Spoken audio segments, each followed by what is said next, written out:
Hello, everyone, and welcome to a special episode of the Unwelcome Access podcast. My name is Ross Edelstein, and as always, I'm your host, and I'm really excited about this episode.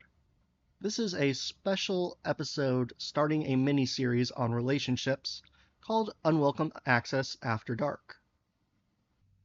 Now, I chose this title not necessarily because this is going to be a raunchy or lewd or anything like that series, but because I wanted to sort of set the stage for addressing a lot of things that aren't really talked about when it comes to relationships.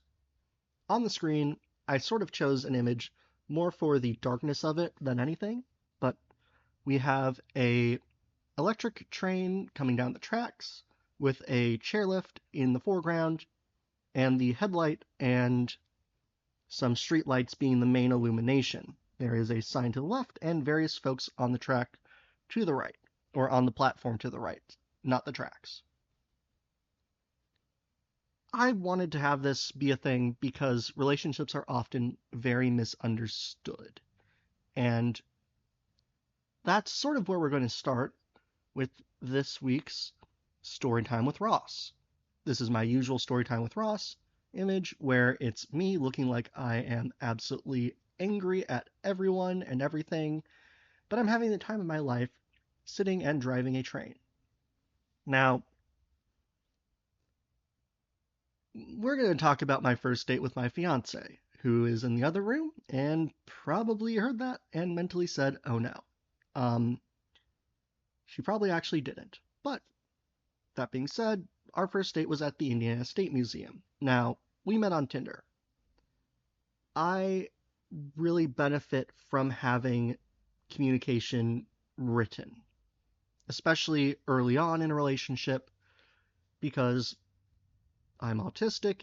It can be harder for me to make those connections in person.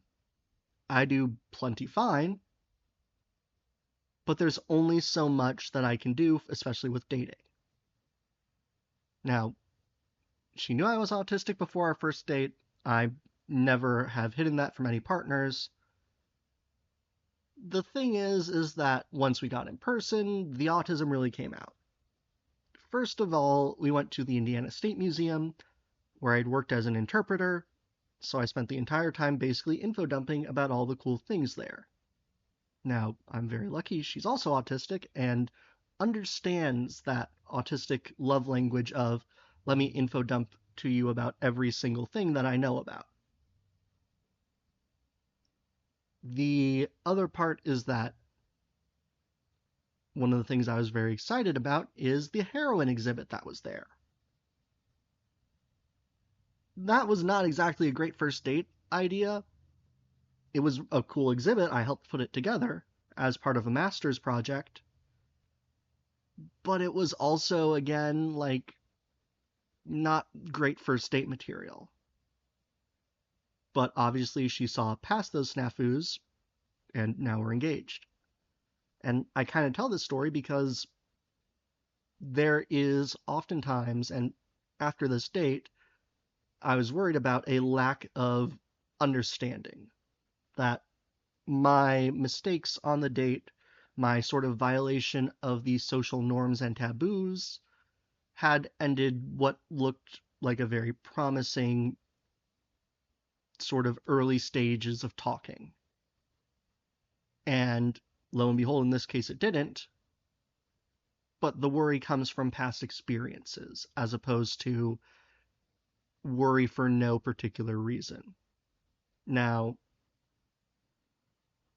that being said, we'll get a little bit more into this because there are a lot of themes there that we're going to pull on throughout this episode and the future episodes on more specific targets or topics. On this slide, this is our why are we talking about relationships slide. And the first part is that oftentimes relationship building is overlooked. Now, before I go further, this is also a night train photo. It is of a dump car, so a dump truck, but a railroad car, and it sort of dumps to the side instead of tipping up into the back. with several chairs in that dumping part, moving through the night with various folks with various types of relationships in the car. There's also a neon North Shoreline sign in the background. But relationships are often overlooked as a disability topic, not necessarily because it's not a huge part of the disabled experience, but because there's this idea that talking about these things is taboo, and also that it's kind of hard to talk about it, especially when you're talking about barriers. Now, we'll get into this with some disability model stuff, which I'm sure some of you who have been here for a while are tired of hearing, so I'll make it quick. But relationships are a huge social construct, and when I say that, most of what we're talking about here is not physical. There are going to be physical barriers that are a part of it, but oftentimes what is actually getting in the way are social constructs of what a relationship should look like and how somebody is supposed to interact and be able to interact. And especially now more than ever, interacting with others and being willing to interact with others unlike you is how you make a world welcoming. And we need that more than ever. And given current situations, I wanted to make some positive content with ways that people can make improvements in their lives to help strengthen their bonds with people around them, especially when we're talking about building community and how that's going to be important for dealing with all of the bullshit that's going on. Being able to interact with others and make relationships of all types is huge. And I really wanted to do something that could help make that happen. Now, I'm not going to do these all at once, but I do want to have these be pretty regular, once every couple weeks or a month. At least that's the goal. That said, let's talk about what a relationship is. So on screen, I have a meme. It is two autism creatures, which are little four-legged MS Paint drawings that are very free-handed, so they're not very regular, with very large eyes and blank expressions, sort of staring kind of blankly. And it is captioned autism to autism communication, autism to autism conversation, with two lines between their heads. I like this meme a lot, but it really highlights something that's important. Relationships are built on communication, but they're also something that almost inherently needs some sort of time element. Now, there are going to be shorter relationships, a waiter and a patron, a customer and a cashier. Things like that are going to still be relationships, but over a very short time. But they are more than just a single interaction. And there also has to be interaction for a relationship to be a thing, right? You can't just sort of sit in someone's vicinity and say, we're best friends now. That's kind of overwhelming to anybody. But relationships can also be an individual or group concern. You can have individual friends, but you can also have friends that you're only really interacting with in a group setting. And those are also types of relationships. I also want to highlight that, again, that I'm not just going to be talking about dating.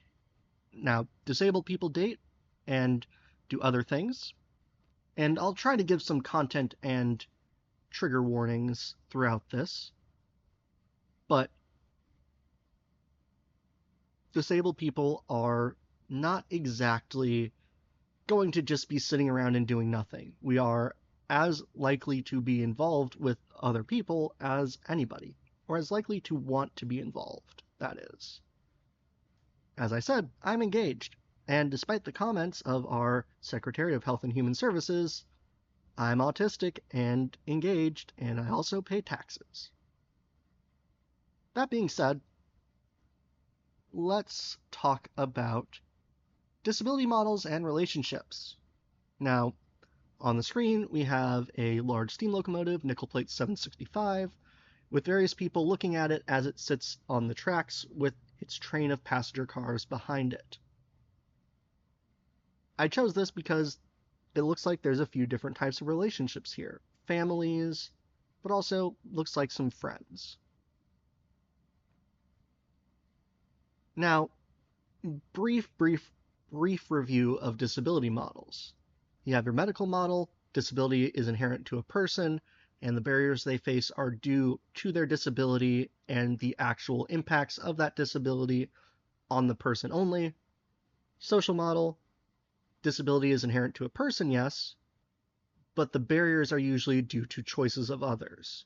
So, usual analogy, medical model, a building with only steps to get in. Well, the person not being able to do the steps is the issue. Let's figure out a way to get them up those steps. Social model, well, the building was built after the ADA was passed in 1991 and renovated after the updates in 2008. It should never have had steps in the first place as the only way to get in. But let's apply this to relationships. Now, relationships are socially constructed. And when I say this, I'm not just talking about constructed between two people socializing. I mean this in the way that we do relationships with one another is often influenced by broader societal pressures. So, if you watch a ton of romance movies, you might imagine that a rom-com is the way that a relationship is going to work. If you see a lot of relationships that are healthy around you growing up, that's what your expectation is going to be. If you see very unhealthy relationships, that's also going to affect your expectations. And this isn't just about dating or whatever, it's about family, it's about friends, etc. But it's also, again, influenced by those broader experiences you have. Now, the other thing I want to talk about is that discrimination is also an aspect of relationships. It's not always bad. You just might not be, for example, looking on Tinder, attracted to somebody, and that's fine. The issue is that oftentimes, let's say you're swiping and you see somebody who's a chair user. Now, you just might not be attracted to that person for whatever reason. You might not like the way they have their hair, their pictures might just make them look like a douchebag, whatever. There's all kinds of reasons that you could legitimately just not be interested in somebody. The issue is, well, I do not think they would be a good partner, being the reason that you swipe left. And I should also clarify, this doesn't necessarily mean I would not be in a position to provide the adequate support for somebody. Not everybody is ready to take on that role for someone. But assuming that, oh, just because they're disabled, they cannot be a good partner, period, is where the discrimination comes in. And most people don't wake up saying, oh boy, I'm going to go and discriminate against disabled people. I'm going to go do an ableism. Most people actually don't do that. But oftentimes, it's all of the things that you're shown in the world. You might not have personally interacted with a chair user, or the only ones that you've interacted with, say, are your grandmother who was 95 years old and needed a wheelchair to get around. And so your perception of what a chair user's life might be affected by that. We are all the result of years and years and years of our experiences.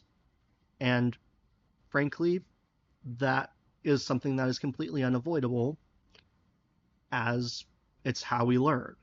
I'm a huge fan of experiential learning, and it's not always something that is going to only give you positive experiences to put into that I've learned something bank in your brain, right? So oftentimes, those negative discriminatory attitudes are not something somebody is choosing, and they might not even know that they're doing it. At the end of the day, the big thing to remember is that thinking about, okay, is this because I'm actually not interested in them, or am I not interested because I'm not supposed to be interested in them? Or any of the other ways that relationships can crop up. This is just the perfect example of where it might be a little more cut and dry, because usually these things are not super cut and dry either.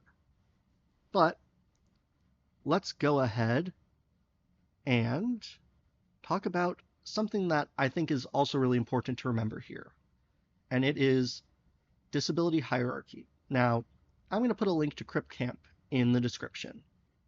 Please go watch it. It is a incredible, incredible, incredible movie, documentary, whatever you want to call it. It's great. It also hits on a lot of this relationship stuff in a way that this podcast really won't right now. It has a lot more personal stories and gets into it. But one of the things I wanted to sort of steal from it, but also more or less just make it a point to have here, is disability hierarchy. Now, on the screen, I have a pyramid, and I have four sort of label boxes. At the top is most accepted, in the middle is somewhat accepted, and at the bottom is least accepted. In a lot of ways, there is a hierarchy to how we view disability. There are people who are the right kind of disabled and who are the wrong kind of disabled. So oftentimes discourse around mental health. Somebody who might be having an issue on the street and might, be acting in a way that is unexpected and potentially dangerous is viewed as the wrong kind of disabled. Somebody who is inherently dangerous and less deserving of support. On the other hand, in a lot of cases, there are more sympathetic disabilities.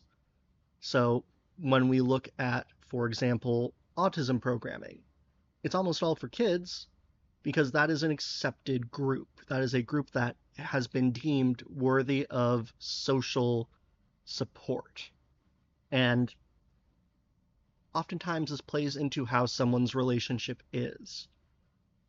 If you interact with somebody and they, for however they are able to do it, reveal, I am disabled, well, that means a lot of different things. If it's, say, something where somebody is expected to behave negatively or is perceived as having that disability due to a fault of their own, whether it's true or not, and usually it's not true, they usually get treated less well. They usually get treated like they are, say, somehow worse as a person for their disability. On the flip side, someone who is in the more accepted category, sure, they might be treated better, but that often can be a patronizing better, as opposed to truly being welcomed into the fold. And it's a reason why I said the most accepted as opposed to just accepted or welcomed or whatever. And this hierarchy is something that happens within disability communities too. Oftentimes it's used to pit disabled people against each other. Oh, if we give resources to those autistic people, then we can't give resources to chair users or to blind people or whatever. And enforcing this hierarchy of who is the haves and haves nots of disability and who is in that accepted group, well, that's how you get people to not fight for a common goal, even when that goal is completely and utterly not in opposition. Sometimes you can have disability things that are in opposition. That just requires actually being creative about how you're doing it. But this is an important thing to remember because I, as an autistic person who can get a PhD, that makes me in that more accepted category. Or at least it did for a long time. That made it easier for me to develop relationships and still does. For somebody who is, say, in that least accepted category, they're going to face all of the barriers I talk about and more. And ones that, again, this is the introduction episode. I can't get into every single experience, but just keep that in mind that all of these things play into how somebody's individual experience is going to come together. All of these broader pressures come in and affect the actual outcome.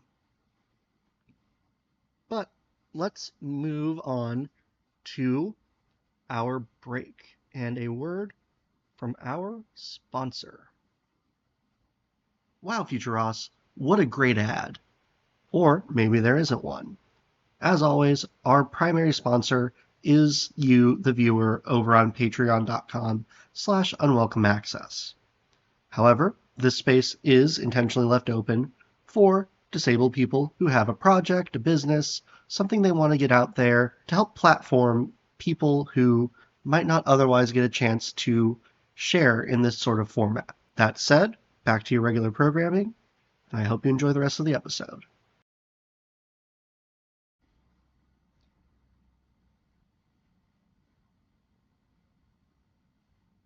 Thanks, Midroll Ross. Let's go ahead and talk about some specific categories, and these will all become their own episode, and maybe even several episodes, depending on each one. But I do want to give a high-level overview. And I want to start with the workplace.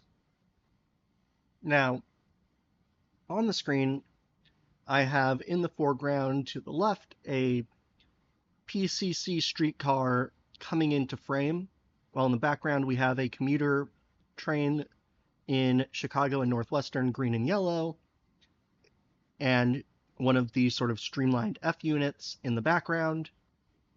I chose this because it's a commuter train, and both of these were really designed to get people to and from where they work. And the workplace is a big area where relationships are formed. A lot of people can form friendships at work. But friendships are not the only or even primary way that you engage with others in the workplace. So these are just some of the areas where you might have a relationship form. So your direct and indirect coworkers. And when I say this, a lot of this is keeping good relations, being able to communicate what you need from people and understand what they need from you, being able to make any specific needs you have as a disabled person known to them. So, for example, somebody might have a real habit of getting things to you right before they need them, but you need more time to process the task. That can be an issue. It's also things like, hey, I'm allergic to nuts. Can you not eat nuts right next to me in the cubicle? And again, these can be very direct people that you have to interact with day in and day out, or people who are absolutely not your direct coworker. Now, this is only one area. You also have your boss, and that can be your manager or the person who is sort of the employer who decides whether you're hired or fired. Because the managers can just be because the manager can just be the person who gives you tasks day in and day out. And developing a relationship with these people, it doesn't always have to be, friends, but you can be very friendly with them. You can be someone who gets along with your manager as well, and it helps you navigate the workplace by saying, hey, I need some extra time for a doctor's appointment, or I am really struggling with this assignment and need some extra time. That is a relationship area where disability is going to affect that, because you're going to need to be able to communicate what you can and can't do. I'm going to do a whole employment episode series sometime soon, because that is another topic that really needs to be covered on this channel. But managers and employers are relationships to build, and that is done in a very different way than your coworkers. And there are also other players in the workplace. You might not really work with accounting, but they might occasionally need some information from you. And with disability, there's also HR. This will be covered more heavily during workplace accommodations and employment. But that's a whole other area of a very different relationship you have to engage with. And it's going to be very different depending on your disability. Now, thing to remember, HR does not work for you, they work for the company.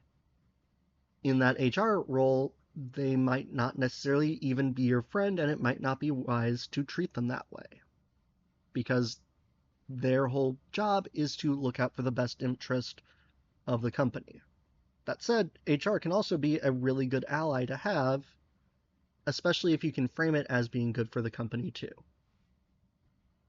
But let's talk about friendship. Now, I chose this photo because it has some de-identified pictures of some of my friends and a very clear picture of my fiance looking like she is the happiest woman on the planet after driving a trolley bus. This was for her birthday last year. We were at the IRM, Illinois Railway Museum, and this photo is on said bus. Now, friendship does change over time, and when you're talking about things like social skills training, which I will talk about during the special education episode, that is usually what you're talking about when you're talking about relationships and relationship building. But it's also usually thought of as that childhood, maybe adolescence area. But it's usually thought of as that childhood, maybe adolescence area where you're not really thinking of somebody as an adult independently. But you still have that whole lifespan of friendships and ways that friendships can manifest. So a childhood friendship might be more built on, we're in the same neighborhood, we both like Pokemon, let's play Pokemon. Adolescence, hey, we have the same classes together, we get along, we're going to be friends. Or we do a sport or activity together, we're going to be friends. Adulthood, this is an area where it's actually really hard to make friends regardless, but shared interests and hobbies, and a lot more freedom to choose friends that are not necessarily in close geographical proximity, but also a lot harder to choose friends that aren't in close geographical proximity. But also old age. You're going to lose friends. It's going to be even harder to make friends because getting out is going to be harder. And a lot of disabilities come about during age. But also, friendship has a lot of circumstantial elements and can change the way that that friendship is developed. You can be a friend for 20, 30 years, and then one of you moves. And suddenly you just don't talk ever because, as it turns out, your friendship style was really in person. Or somebody has a change in support needs. For example, you might have an injury at some point in your life. You might have, say, a disability that makes having a kid difficult, and your friend has a lot of kids, and that affects the various support needs each of you has.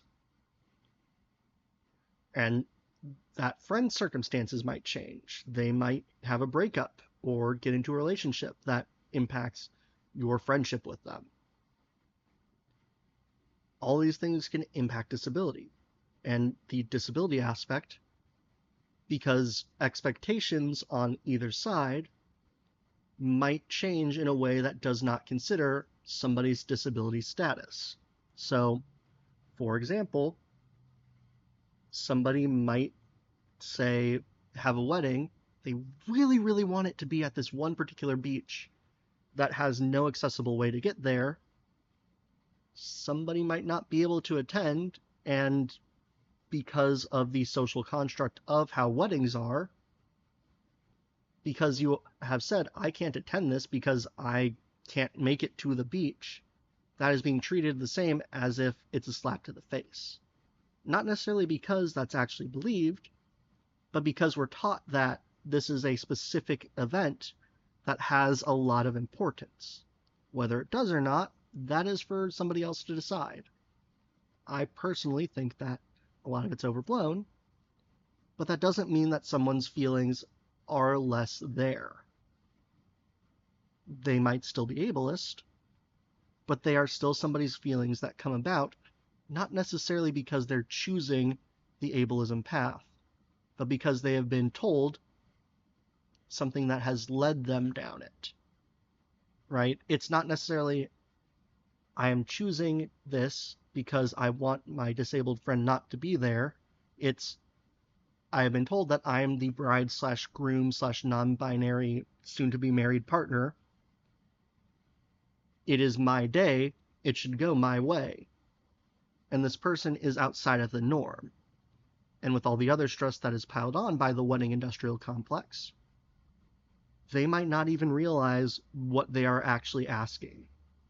And oftentimes, these changes and fizzling or fading or explosion of friendships, people don't realize that the disability element has become the crux of the issue because they don't see themselves as ableist because they're not trying to be ableist.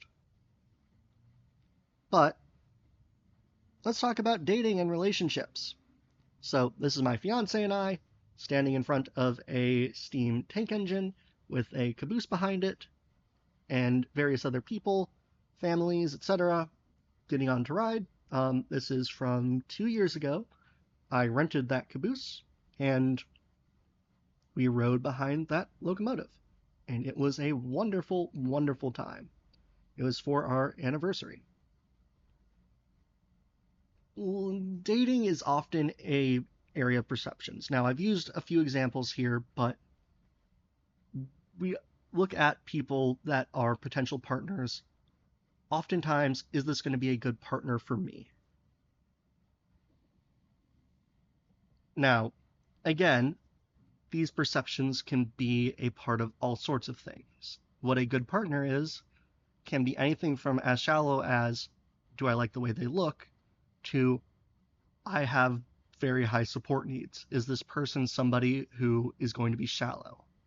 And when I say that, it could be somebody who might, be worried about if, say, they aren't able to take care of themselves. Or might be worried about, hey, I might have a seizure. Is this going to be somebody who I could trust to take care of me in that instance, right? Everybody goes into dating and relationships with their own perceptions of what their reasons for a good partner being good or not are. And that's a-okay. That said, dating often has some unique issues. Disabled people, and again, I highly recommend watching Crip Camp, linked in the description.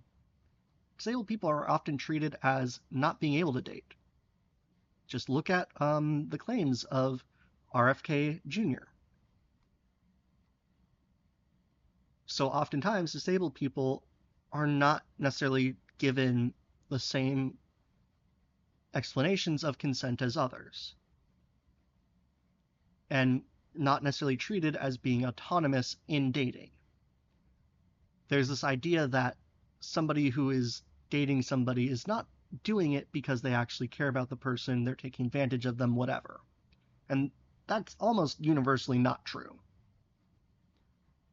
But that autonomy piece is a huge way that ableism pops up and basically pushes disabled people into less welcoming scenarios. This is also something that is shaped by media.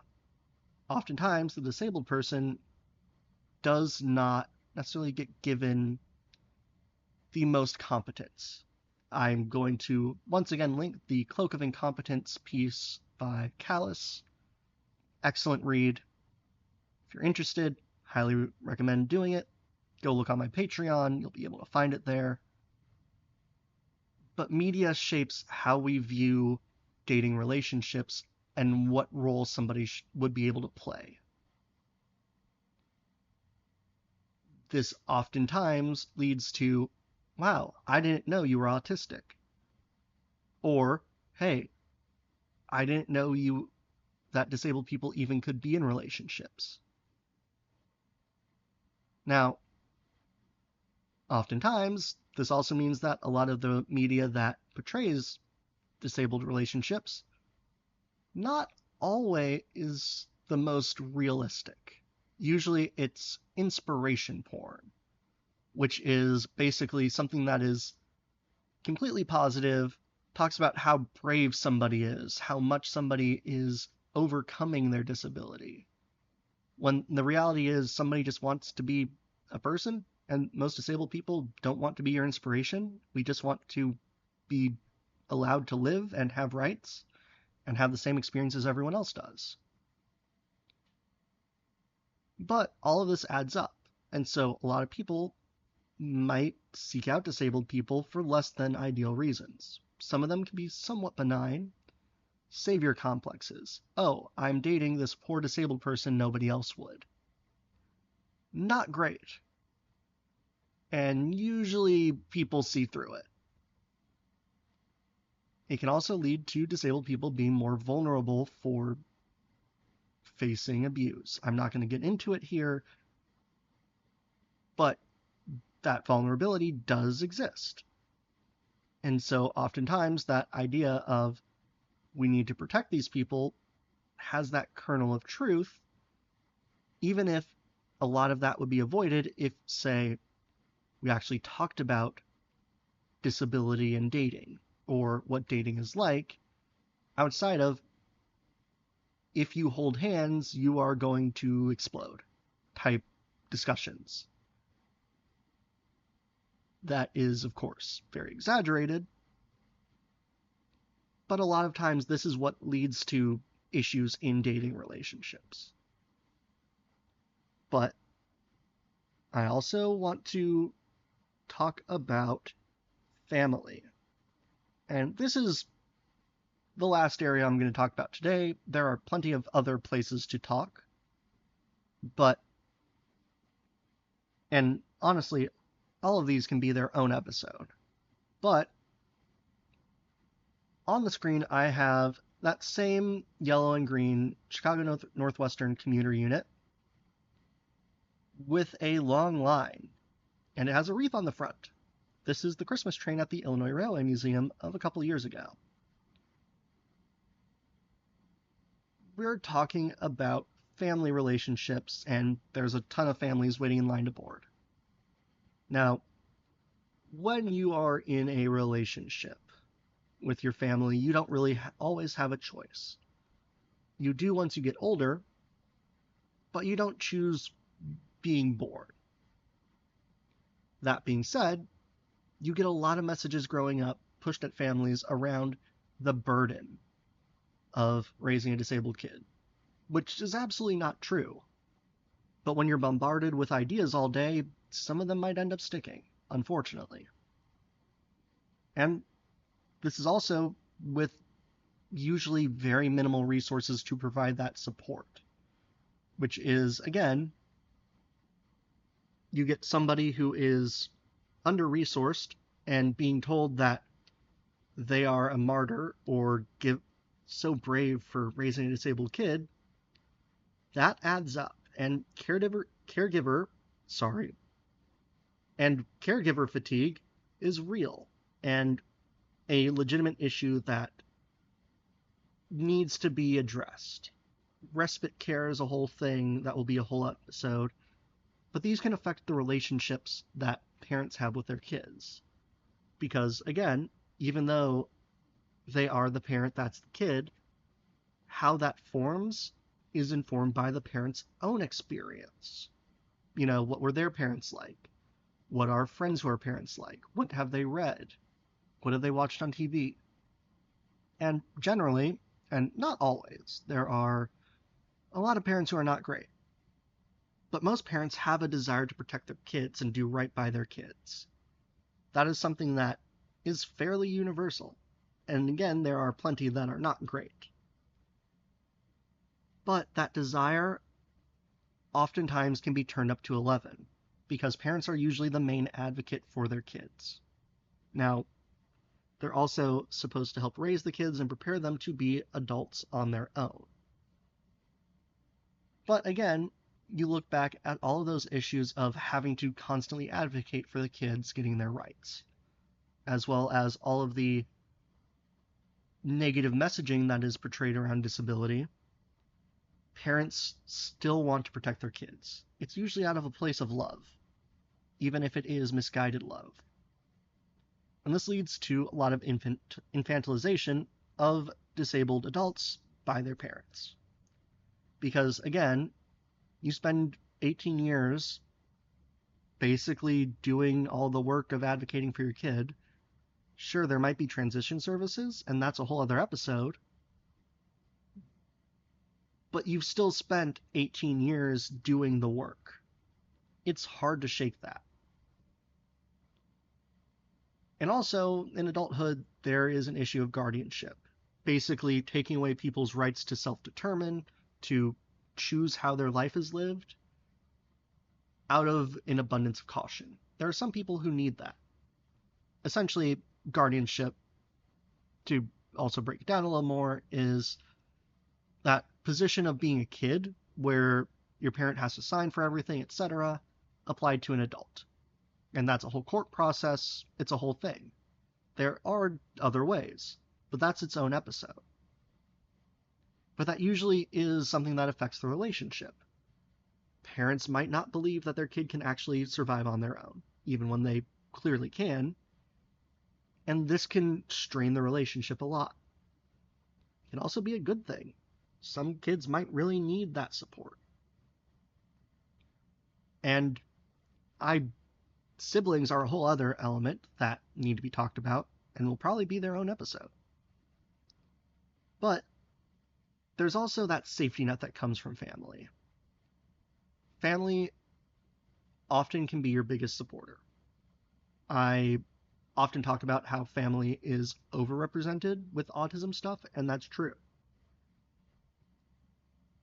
But families usually will be willing to step up and help you when you need it. And also, they understand the disability somebody has, usually, for direct family. This, again, all of these things there are plenty of other examples of one way or the other. But family usually understands what you're talking about when you're trying to communicate your needs in a way somebody else does not. And so they can often help you with other relationships as that sort of, this is what I might do. And not always. But it is good to think about, how can I use this as a resource? I also do briefly want to talk about it. Disabled people have their own families. That's going to be a whole episode itself. But a lot of disabled people will have kids of their own and are perfectly good parents. Disabled people having kids doesn't necessarily mean they're going to be disabled. My fiance and I joke that if we ever have a kid, they're going to be the most neurotypical child to have ever been born, just because we're both autistic. And that's absolutely, again, a possibility. It's also a possibility they could have autism too. This is a whole rabbit hole to go down, and will be its own episode. But disabled people have families too, and should have every right, just like everyone else, to have families and feel like they're going to have the societal support to have that family. But I do want to sort of wrap it up here. So this is a low shot of kids at a pumpkin patch sort of play fair at the Hoosier Valley Railroad Museum. You've got the train to the left and various people in the field to the right, with the signal tower sort of in the center. Relationships are a two-way street. You can't expect one side to do all of the work to maintain it or to provide the accommodation. And every relationship is a very individual thing, right? I can't give advice on every single relationship in this series or this episode or whatever, because that's a very individual thing, often dictated as much by personality as support need. But there's no escape from having relationships. You have to engage with the world around you. That is part of living as a human. I know that, yes, you could go out into the woods and have your little cabin and never talk to people. If you're watching this video, you are probably not going to do that. And all relationships are compromised to a point. Now, this doesn't mean, oh, somebody has actively done ableism to me and, say, does not believe my disability is real. I need to compromise with the people who want to bring them around. It means that, hey, that beach wedding, instead of saying, absolutely, I can't go, maybe bring up something like, hey, this is something that I cannot do, as, say, my chair can't go on the sand. Is there a possibility we can find a way to rent a beach wheelchair so that I can participate? Because I want to be there for you. It's, hey, that party that you want to hold, I'm excited for it. I know I'm going to be overstimulated. Just want to let you know I'm probably going to have to leave early, but I still want to be there for you. It's a give and take. Every relationship is, regardless of what type it is. But there's lots more to say on this topic, which is why this is going to be a mini-series. And in our next episode in this series, we'll get into more depth on one of the topics that I've very lightly covered here. Anyway, thank you all for watching. I really do appreciate your support, and please go to Unwelcome Access on Patreon, take a look, see our resources, maybe throw a couple bucks here. Thanks for watching, and have a great rest of your day. A huge shout out to the wonderful people over on Patreon who are helping to make this project happen. As always, we aren't getting any ad revenue from YouTube, and you'll also get your name up on the screen right about now, like these lovely people who have helped support the podcast. As always, thank you so much for listening, and I look forward to our next episode. Unwelcome Access is a production of Autism, a disability and accessibility consulting organization.